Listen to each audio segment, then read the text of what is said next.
Šiaip tai čiobau iš vis nemažai ugdymo įstaigų ir net mūsų didžiosios, tokios, tikrai viena didžiausių mūsų ugdymo įstaigų, sako, vaikam baigėt kontrolinį, eikit namo. Čia aš grinas frazė, žinokit, tikrai sakau, nes tėveliai net siunčia su sąrašinėjimo su mokytojais. Kitas pasiimkit vaikus, oro pavojus sako, kas nori pasiimti vaikus. Ta prasme, mes neatiduodam vaikų. Jeigu jūs nežinote algoritmo patys, pasidomėkit. Mokytojai verkia, visi verkia. Žinokit, aš tiesiog galiu pasakyti, aš irgi tėvas. Aš irgi tikriausiai norėčiau paklausti, visi verkia. Kaip geriausią pavyzdį galiu porą Vilniaus darželių irgi išskirti, kurie per pusę minutės buvo priedangose su vandeniu, vaistinėlėm ir mokytojai žinojo, ką reikia žaisti su vaikais, kad jie nesijaudintų.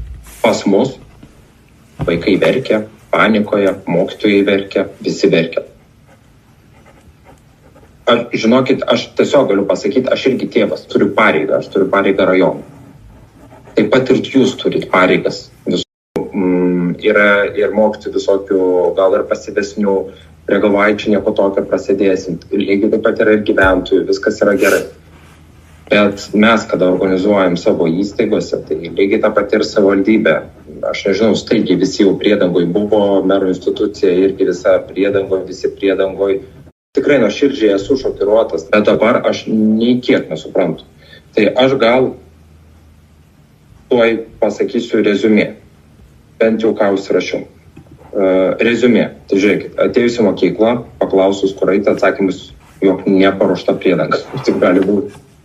Prieš 2 metus mes jas ruošiam. Kaip? Aš nesuprantu. Ką jūs turite dabar padaryti? Aš jums iš karto galiu pasakyti.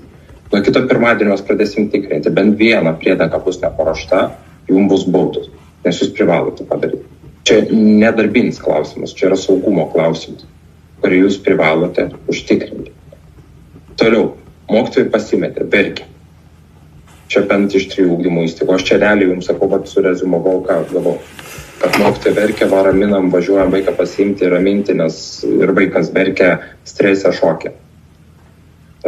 Kai kurie vaikai panikavo.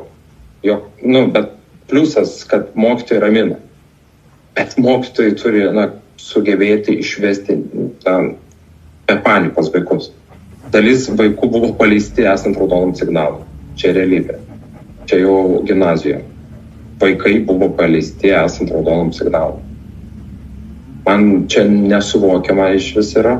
Kai kurie mokytojai vaikus atidavinėjo tėvam. Jo, čia irgi su to susidūriau, tai norėjo jau mum atiduoti juos. Pirmą tai pasiūlė tėvam per kur užeiti, kad atsiimti, o po to, kad jau nutraukiamas procesas ir pasiimkit juos. Per sumaištį prie įėjimo stovėjo vaikai prie langų. Šitą man nuotrauką šypsau. Ten irgi buvo.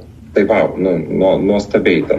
Tėvai ir dar 3 skirtingi fotografavo, bet vienas kitam dalintis pradėjo ir taip toliau, kaip organizuojam.